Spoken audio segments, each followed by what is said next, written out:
There's one power, invisible, and you see it everywhere and every day. One power, indescribable, and you speak of it with every word you say. Mysterious until you know the truth. As simple as the love inside of you. Call it God, call it Spirit, call it Jesus, call it Lord, call it Buddha, Baha'u'llah, angels' wings or heaven's door. But whatever name you give it, it's all one power, can't you see? It's the power of the love in you and me. One power, one power. Good morning and welcome to the Center for Spiritual Living, Midtown, Atlanta. Such is the nature of God that all it asks and all it wants is the opportunity to appear. And you are that opportunity, and so am I. And so it is.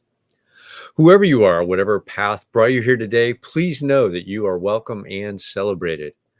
We know who you are. You are an individual expression of the divine life, which we all live. Our life is an opportunity to be someone unique and wonderful. Whatever your ethnic background, religious affiliation, however you know yourself and describe yourself, your pronouns of gender identities, we are glad you are joining us today. You're welcome to be a part of this community, whatever way serves you. We are a strong, open, globally connected community centered on the clarity of principle through teaching, service, and practice. We create a safe and respectful environment that supports healthy spiritual growth, and that's our vision statement. So for a better understanding of who we are and what we teach, please listen to this Declaration of Principles, which was written by our founder, Ernest Holmes.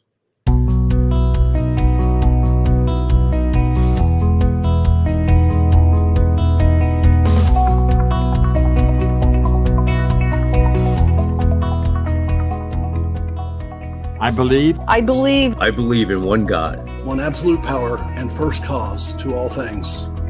I believe that this power is perfect love and creates out of a desire to express love. I believe all thought is creative, and how I choose to think creates my personal experience.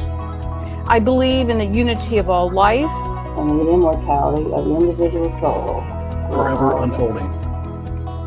I believe in the eternal goodness, the eternal goodness of God, the eternal loving kindness, and the eternal givingness of God to all.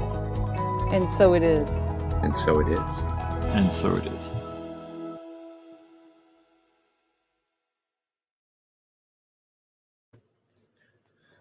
So a practitioner is someone who has demonstrated the ability to use spiritual practice and spiritual laws to bring about great changes in their lives. They've also demonstrated they know how to bring about these changes in others when asked. Licensed by Centers for Spiritual Living, they are available to you as spiritual guidance counselors and support you in areas that you're looking for assistance in. And you can contact them through our website, cslmidtown.org. Today, we've got one of our amazing practitioners. She's one of our co-lead practitioners, and to share with us some good ideas and affirmative prayer called Spiritual Mind Treatment. Welcome this morning, Mya Fuller. Greetings. Good morning. Good morning, CSL Midtown. Good morning, everybody. I am just pleased to be here with you. As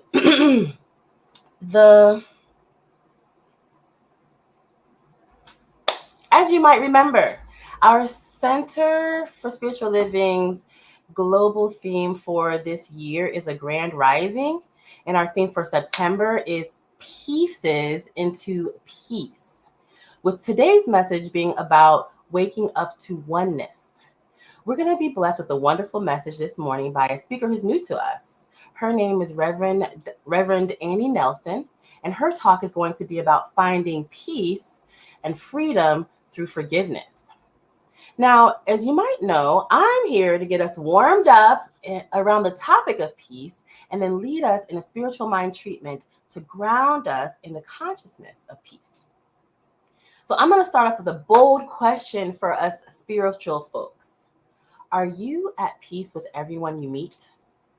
How about that person who cut you off in traffic yesterday? Or that coworker at the office who always finishes the coffee but never brews a new pot? If you're shaking your head, you're not alone. And that's okay, because today we're going to talk about how seeing the divine in everyone can transform those moments of irritation into opportunities for peace, where even the coffee finishers and the lane cutters in our experiences are seen through a lens of love.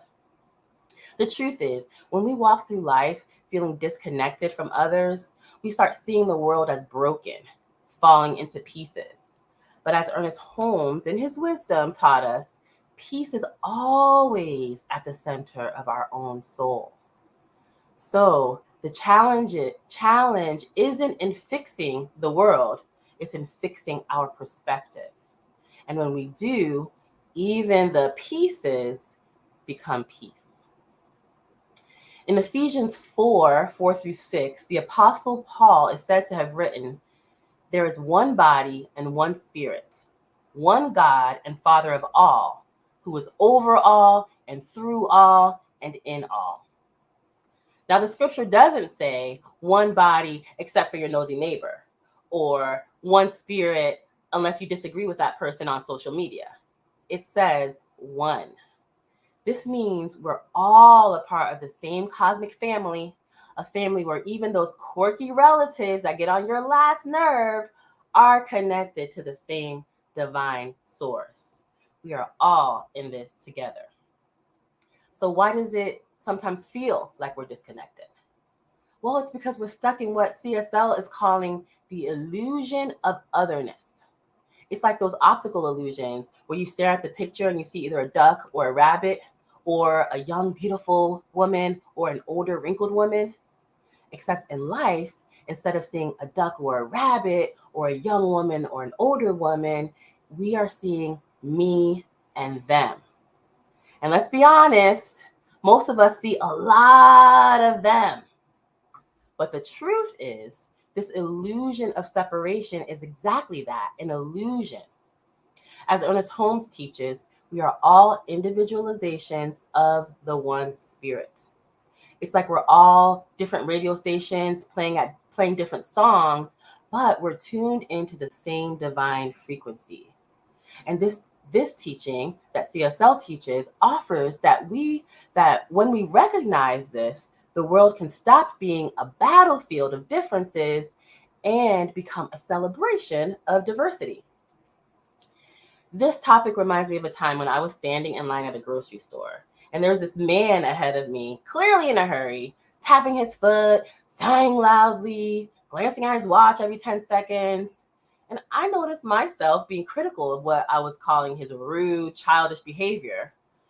But then I thought, I wonder if I ever act like that, or in what circumstances might I be acting like that or want to act like that. So I thought maybe he's not just impatient. Maybe he's rushing to pick up his sick child at school. Sometimes life throws us last-minute curveballs, and he could be dealing with one right now. Or maybe he's late for a job interview that could change everything for him. He could be experiencing the nerves that come with trying to make a big life shift. So when I framed it that way, my whole attitude was able to shift. Instead of being annoyed, I felt compassion. I wasn't looking at an impatient man. I was seeing another expression of God who I can identify with, who was just trying to get through his day. Let's face it, life is full of moments that test our ability to be peaceful. Whether it's that moment when your Wi-Fi stops working right in the middle of an important Zoom call, or when you can't get off mute like I did last time I did this talk, and your whole talk goes away, or when you've been waiting in line forever for someone to grab the last, and then someone just comes in and swoops in and grabs that last parking space. But here's the thing. Those moments are just part of life's comedy. And when we can laugh at ourselves and remember that we're all connected, we can move from a place of defensiveness to a place of compassion. And Jesus had a lot to say about this too. In Matthew 5:9, he said, "Blessed are the peacemakers, for they shall be called the children of God." Now we know we're all children of God, but what is a peacemaker? It's someone who knows that no matter what is happening, there's only God. There's only one. There's only oneness, and we are all on the same. All these ideas, these expressions, these manifestations that seem like others, we're all on the same team. Peacemakers don't see us versus them. They see oneness. So the next time you find yourself getting worked up over something or someone, try this affirmation that CSL has offered for us for this as the affirmation for the day. The divine in me recognizes and honors the divine in you. Say it to yourself and watch how it can transform the moment. You might even find yourself smiling at the absurdity of it all, because let's be honest, life can be pretty absurd sometimes, but that is part of its charm. So my friends, as we walk through this week, let's practice waking up to the oneness. Let's remember that no matter how many pieces we see around us, peace is always available within us. So let us move into a spiritual mind treatment to treat our minds to know the truth about this.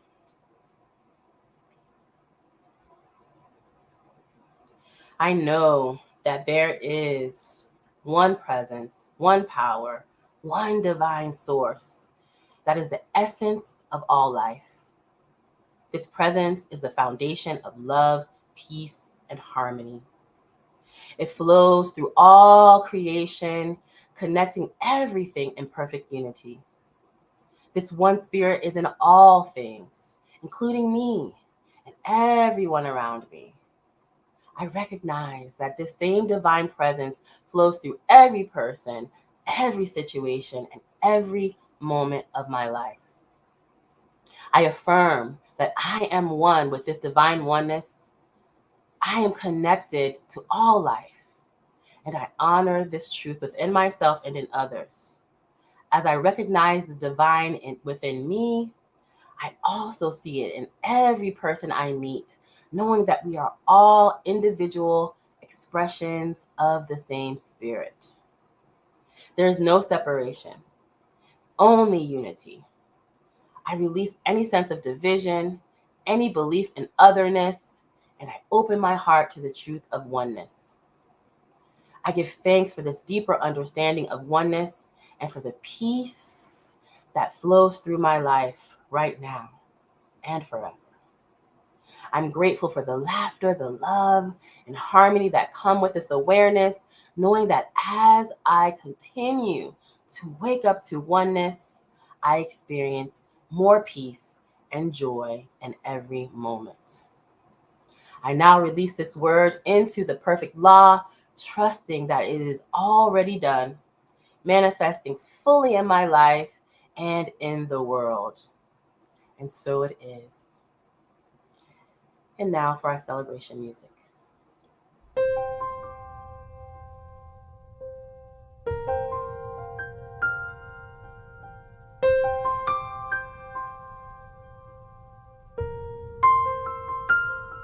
I forgive you. Will you forgive me? I didn't mean to hurt you. I just couldn't see your point of view, your hurt and pain. Forgive me now. Let me try again. Will you forgive me? Will you take my hand, look me in the eye, and understand? Sometimes I just don't know the things I do. only wind up hurting you, will you forgive me?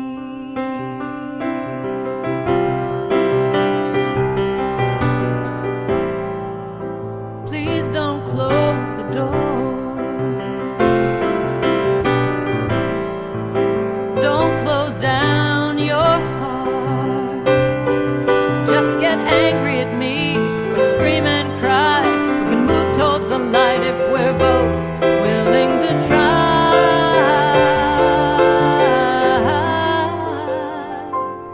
I forgive you. Will you forgive me? I know that love is our destiny. We stumble and fall, but we learn and grow, and together we'll find what our hearts already know. Will you forgive me? I'll forgive you. Will you forgive me? I'll forgive you.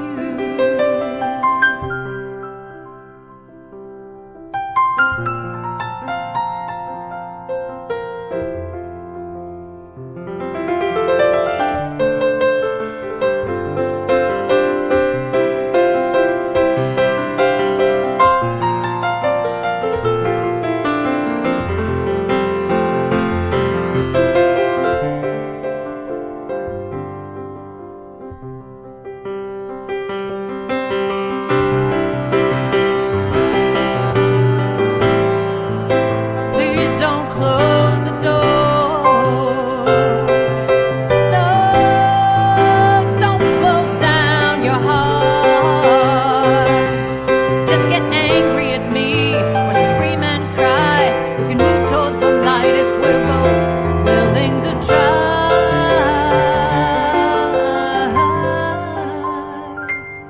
I forgive you. Will you forgive me? I know that love is our destiny, and we stumble and fall, but we learn and grow, and together we'll find what our hearts already know. Will you forgive me? I'll forgive you. Will you forgive me? I'll forgive you. Will you forgive me? I'll forgive you. Will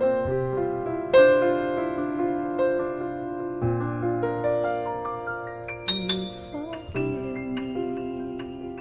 Will you forgive me?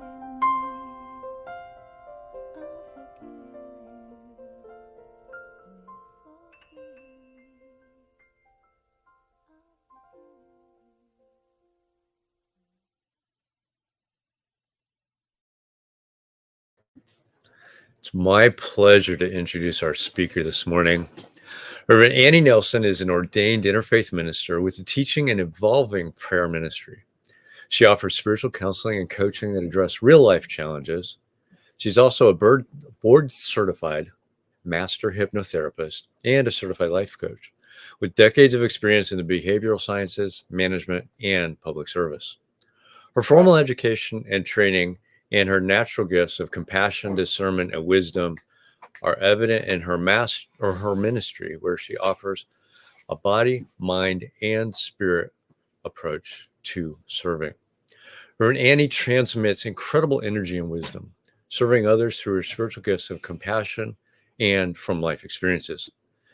Her federal career included 30 plus years in supervisory management and executive leadership positions, while simultaneously serving as a military officer in the Army National Guard.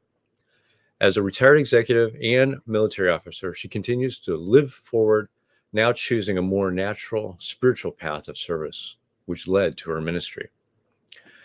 Reverend Annie is a member in good standing of the Alliance of Divine Love Interfaith Ministry, the National Association of Transpersonal Hypnotherapy and the International Association of Counselors and Therapists. Reverend Annie is also a board member of the Unity Church of Raleigh. With that, it's all yours, Reverend Annie.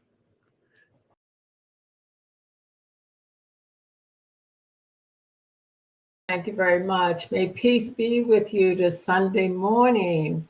And I thank the Center for Spiritual Living Midtown for this invitation to share my thoughts with you here today. And what a beautiful song on forgiveness. Thank you guys for that. I really love that. Okay.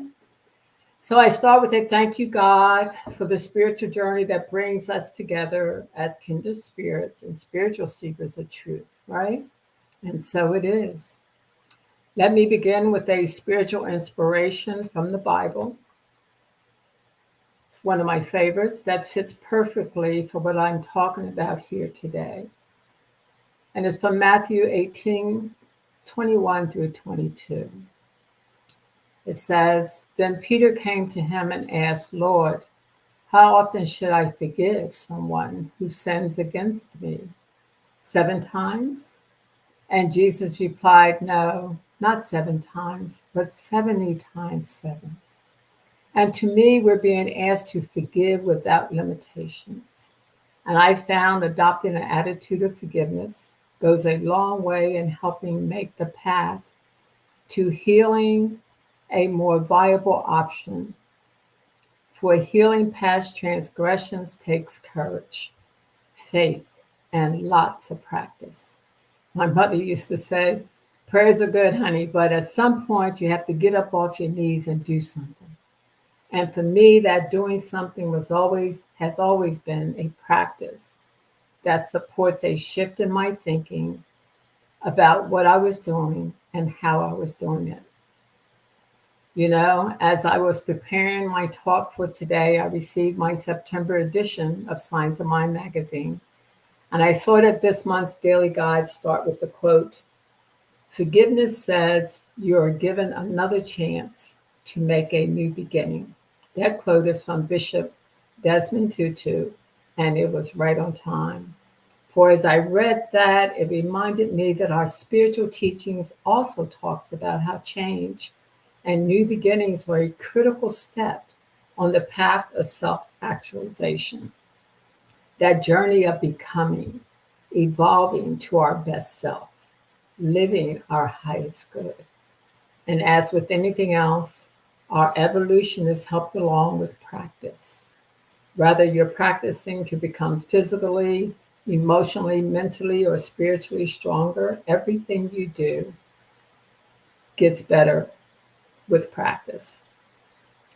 And I hope after my talk today, you will consider joining me in adopting a practice of forgiveness. For life gives us many opportunities to forgive ourselves and others. So let's not squander this gift. Taking on an attitude of forgiveness opens our hearts to experience the connection to the divine within. God, the good. Even our thought patterns are a product of practice. And that's where I'm going to start today, with looking at how powerful our racing thoughts, our beliefs, our thinking is to the quality of our lives. You know, I liked how Practitioner Mya told us a little story about her standing in line. That was a good example of how she actually paid attention to her thoughts, those racing thoughts that was going on, and made a conscious decision to shift into her divinity, right? So a healing practice of forgiveness can help us in acquiring this peaceful existence, which is not only desirable, but possible. And throughout my talk today, I have sprinkled little nuggets, you know, those sacred words of wisdom from Signs of Mind articles, words that have inspired me, and I hope that they inspire you as well. So let me start with saying that in my ministry, I see and hear so much of what I believe to be self-inflicted suffering. Self-inflicted because the only thing we really have control over is our thoughts. And when our thoughts are out of control, when our thinking has been hijacked with fear-based thoughts, then it's no wonder we feel that our lives are out of control. Whether you're aware of it or not, on a cellular level, your thoughts impact your health and well-being. They are dictating your actions, reactions, and responses to circumstances and situations occurring in your life. So let's take a moment and ask ourselves, how can I experience peace in this moment, in this present time, where I'm thinking about how to react or respond to a particular situation or event? How can I escape the dark emotions that seemingly come out of nowhere, creating sadness, worry, fear? How can I calm the chaos of my thoughts?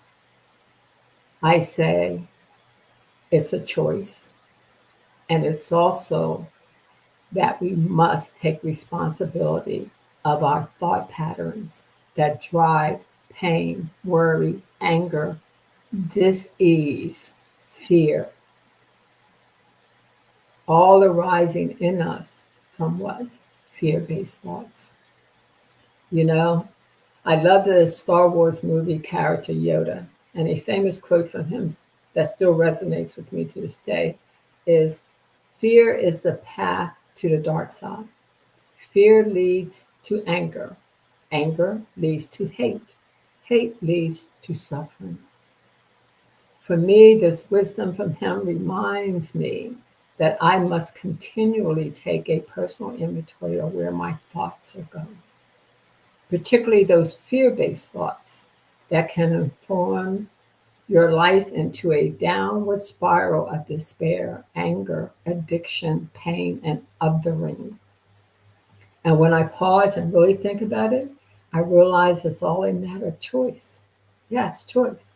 We're making choices throughout our day. Every moment in time, we're making choices, be it big choices like, a major purchase of a house or a car, or leave a relationship or not, or maybe small choices like, do I turn left or right, or do I buy this chocolate candy, whatever. Wherever we are always making choices. And many times we're doing it unconsciously. We're on autopilot, doing things out of habit, programming, just not being mindful of consequences to ourselves, our health, and our well-being. So we experience bad things in life. We all do. I remember the Dr. Seuss story, right, where he once advised, when something bad happens, we have three choices. You either let it define you, you let it destroy you, or you can let it strengthen you. And I encourage you to take the path to be strengthened, to do better, be better, to choose wisely from the bad things that happen in life. Gain the strength, be strong, courageous, live forward, grounded in faith, and a practice of forgiveness as you continue to evolve to your best and highest good, right? And we do this not just for ourselves, we do it for all concerned, not just for our loved ones and our friends, but all mankind, for we are one in spirit, as Mya reminded us, right? So we must remember the golden rule: what we do to others, we do to ourselves. Oneness.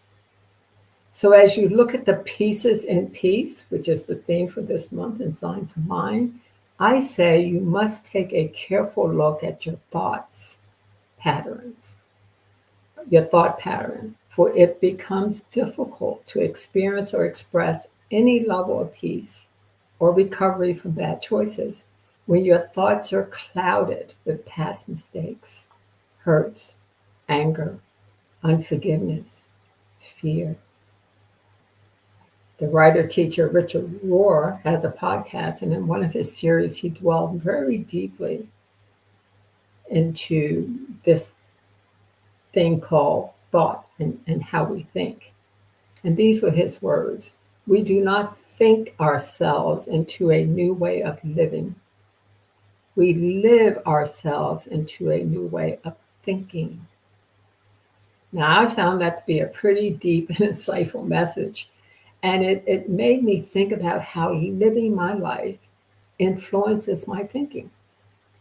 And while it's a powerful insight to contemplate, for me in the immediate, it only reinforced how connected my life experiences are to my thought patterns. Because thinking comes from our thoughts, right? So I'm living out my thought pattern. All thoughts held in mind produces after its kind. Okay, makes sense. Still with me? So let's take a deeper dive into thoughts versus thinking and try to connect the dots, if you will. Thoughts are defined as self-rising, right? They can appear out of nowhere, and they typically trigger a story linked to an emotion. So thoughts are self-rising, while thinking is a choice. Think about that, right? So random thoughts drive our emotions, which drives our thinking, which dictates our reactions or responses in any given situation or circumstances. So if we remember that thoughts are self-rising and thinking is a choice, then we can look at taking responsibility for our thoughts. In other words, we can try to get them under control. Because if our thinking is being held captive to fear-based thoughts, we get to experience the emotional chaos of those negative energies that come with fear. Right? Fear, like love, is an intrinsic part of our nature. It's there for us to tap into when needed. So fear is not a bad thing when used properly. But love and fear cannot coexist. A fear response is meant to save us from life-threatening situations. It is not meant to become a belief system that we live from.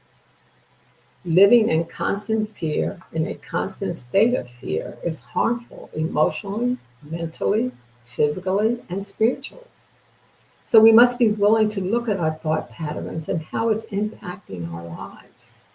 I love that saying, where our thoughts go, so goes our lives, our reality.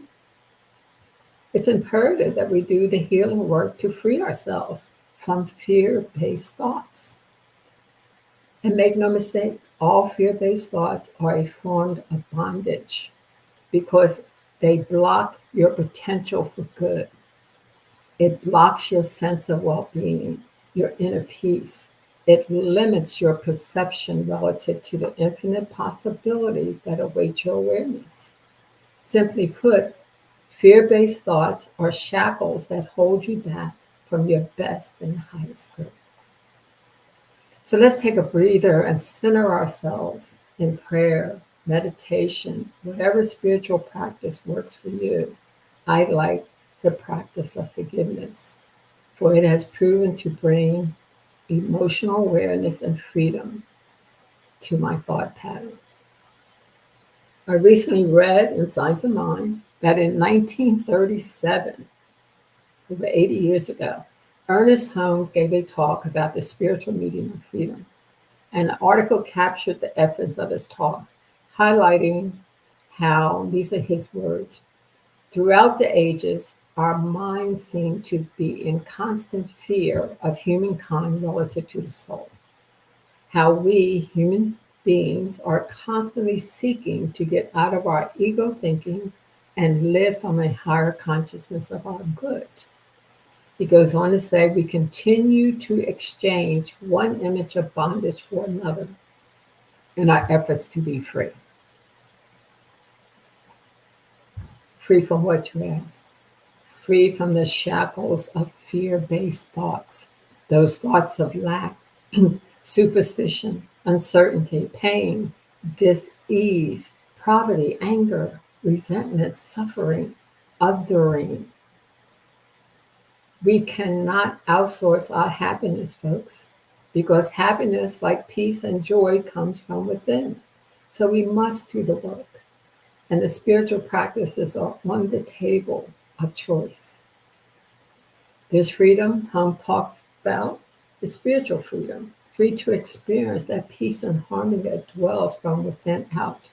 And one of the most powerful tools to help us experience this spiritual freedom is forgiveness. Yes, I sound like a broken record, but there it is, right? A practice of forgiveness is hard work, but it's necessary to our overall health, well-being, and the expansion of our soul. You can't forgive others and not forgive yourself. That's replacing one type of bondage for another. Ernest Holmes also says all forgiveness is self-forgiveness. And in the book, Beyond Codependency, there's a quote that I like to share with you. It said, this is an anonymous person speaking, it said, she or he said, some of my feelings have been stored so long, they have freezer burn. Wow. Now, while that may sound funny or make you smile, it's not a good place to be, for it's a cesspool of unresolved issues that person is acknowledging. So while the peace and spiritual freedom is possible, it takes work. And if we can get control over our thoughts, maybe we can stop this obsessive focus on what's wrong and, what I might be doing wrong, real or imagined, and focus more on what's right, the good that's there for the asking. Then maybe we can send more of these good thoughts into the collective consciousness. And that's a good thing for all. I say yes. As spiritual seekers, we believe everything manifests thoughts in mind. All thoughts held in mind produces after its kind. Is that not one of our mantras? Again, all thoughts held in mind produces after its kind. So if we truly desire to stop being held hostage to fear-based thoughts, we must be mindful of them and start a practice that allows us to see and act on what you are hopeful for instead of what you are against. A practice that helps you master your thoughts so that you're no longer immersed in negativity. A practice that allows you to change the energy in yourself, which in turn changes the energy in your environment from negative to positive. I believe in affirmative prayer. So maybe you create a mantra or a prayer practice affirming that you are healed from all fear-based thoughts. Taking steps to address any long-held belief that no longer serves you and the highest good puts you on the path of healing, on the path to peace. And any work involved in any healing process becomes more viable when you have an attitude of forgiveness. We are here to evolve, so let's do the work. For me, gratitude and forgiveness go hand in hand, and I've experienced, seen, and learned that almost all healing starts with forgiveness.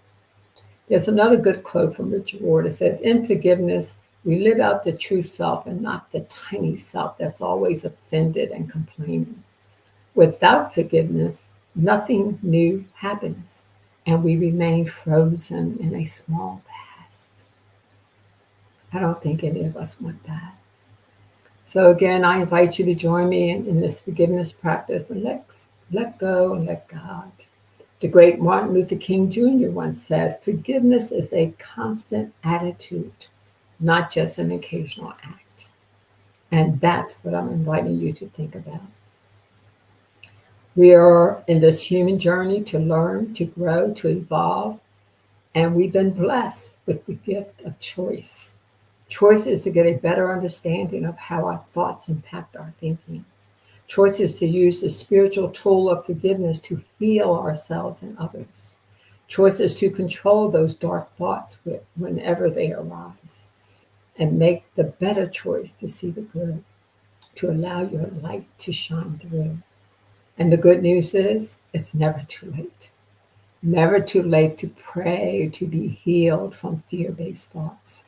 Never too late to ask for the peace that comes from being centered and the knowing that divine order is at play here.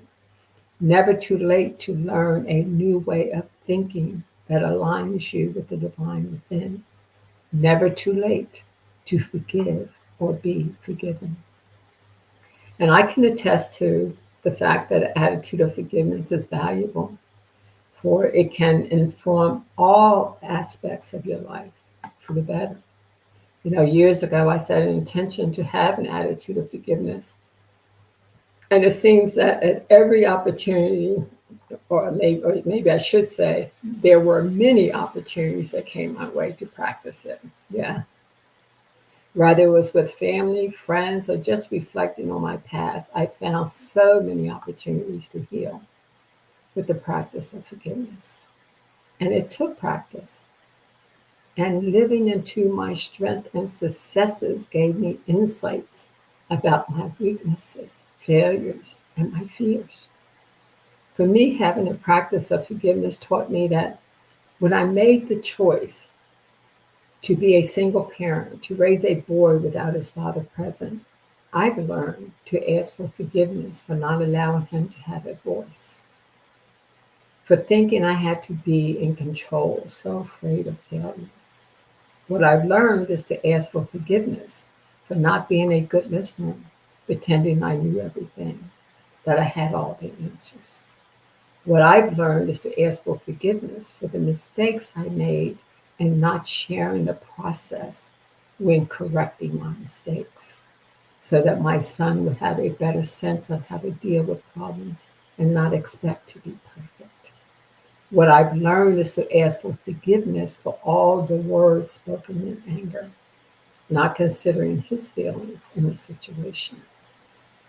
What I've learned is that my life challenges were there for me to grow from, not to get stuck in, not to allow my mistakes to define who I am. These and all of my life lessons, the good and the bad, push me into a new way of thinking. So I'm grateful. And as I continue to walk this path of being me, I stand strong and witness the power of an attitude of forgiveness. I can honestly say I'm getting better at trusting the flow of life. And I'm truly, truly grateful for the awareness of the gift of forgiveness. I also remember reading a story about a fighter pilot that flew bomber planes during the Vietnam War. And he had seen a magazine story on the war. And on the cover of the magazine was a picture of a little girl with an expression of unimaginable terror in her eyes. Her clothes burned off and her body scorched by napalm. In an interview with Associated Press reporter, the pilot said the guilt over the bombing raid had become a lonely torment and a recurring nightmare for him.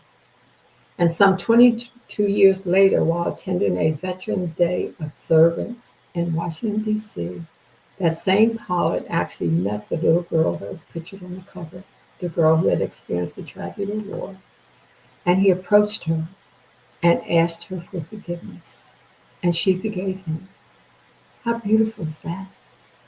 Can you imagine the emotional healing that occurred in that moment? I could feel it just from reading the article. I also remember seeing a 2020 interview with the Holocaust survivors, and upon being asked, how can you forgive those who committed such an atrocious act? One of the survivors responded that my forgiveness does not mean that I forget. But forgiveness for me is the act of self-liberation, self-empowerment, and self-healing. Now, I call that wisdom. For she did not want to carry that baggage of fear, hate, and anger in her heart any longer. So both of these stories are living examples of healing power of forgiveness, right? And it should wake us up to summon the courage to be more forgiving, to have more compassion, and do the work to heal all fear-based thoughts. I believe every act of forgiveness impacts the universal consciousness, and that we need. So living with an attitude of forgiveness can help us navigate these turbulent times we're in. And I invite you to ask yourself, do you really want to continue to be shackled to past events that bind you to negative emotions that impact your wholeness and well-being? I know I sound like a broken record, but we need to connect the dots. Thoughts in mind produces after its kind. For many years, relative studies have warned us of the dangers of living in a constant state of fear, how it drains our energy on many levels.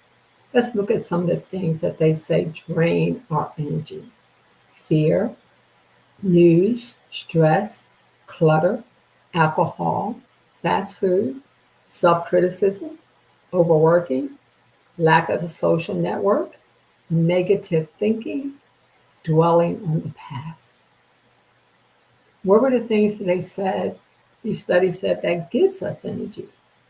Learning new things, simplifying our lives, healthy food, socializing, meditation, movement, sunlight, nature, music, sleep, rest, gratitude, positive thinking, forgiveness. So let's choose wisely, folks. And like choosing which energy source you want to live with, forgiveness too is a choice. It's a decision to stop suffering. It's a decision to let go of anger, shame, resentment, and other emotions associated with fear-based thoughts. Studies also have shown both forgiveness and being forgiven brings a personal level of well-being to our mental and physical health. There's no downside on the path of forgiveness. And both forgiving and being forgiven are important. But we must do the work, starting with self-forgiveness. Let's unburden ourselves through whatever spiritual practice we choose to do, whether it's journaling, counseling, praying, meditation, whatever. Let's release the drama, the shame, the guilt, the pain, and get control of our thoughts. And let's do it without judgment or being critical of ourselves. It's a practice of healing. So you don't want to replace one type of bondage for another. Freedom comes through forgiveness. So again, I invite you to join me in this healing process, right? Let's experience the shift in consciousness to the spiritual freedom and peace we so deserve and desire. And the psalm also said, if our nature is one, the universe cannot be divided against itself. And we must get back to this unity of oneness to find the meaning of freedom. And this cannot be done without the attribute of forgiveness. So, as I take a deep breath and relax, I say, join me in adopting an attitude of forgiveness. So I'm now going to ask you to close your eyes and let me lead you in prayer. Let my words be your words.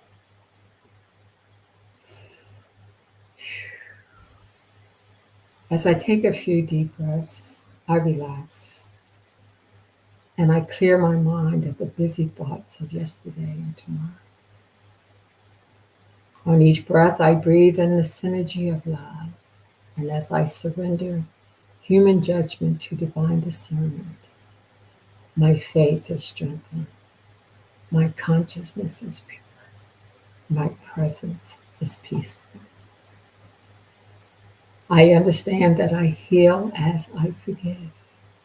And forgiving another and myself is a healing and freeing practice.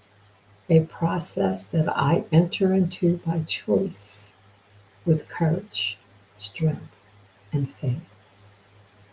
I accept what is, let go of what was, and believe in what will be. I understand that all change starts with self, and under grace and in perfect ways, I now release all my fear-based thoughts as I step into my future, cleansed and ready to live forward. I am blessed, and I am a blessing to all. And so it is. Namaste.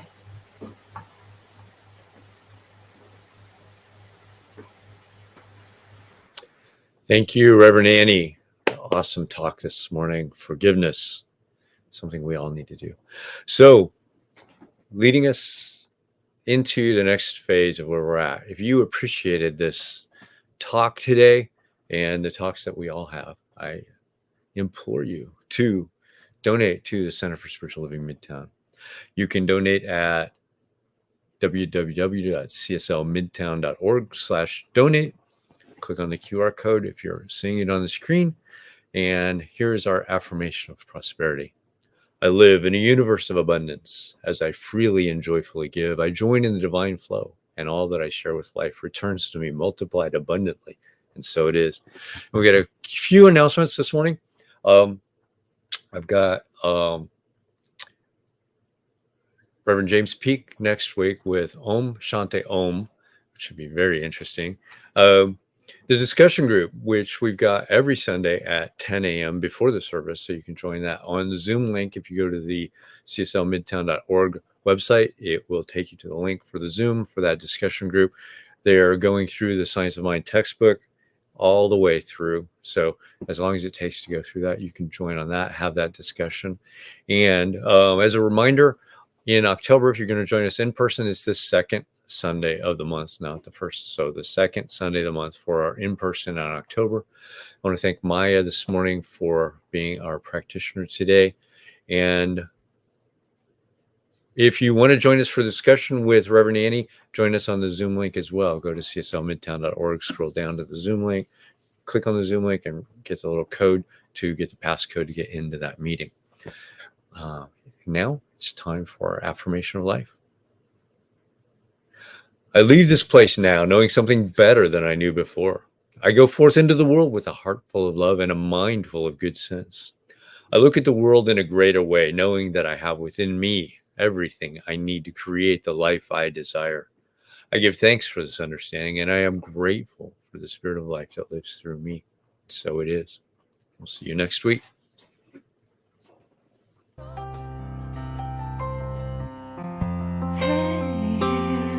I'm so grateful.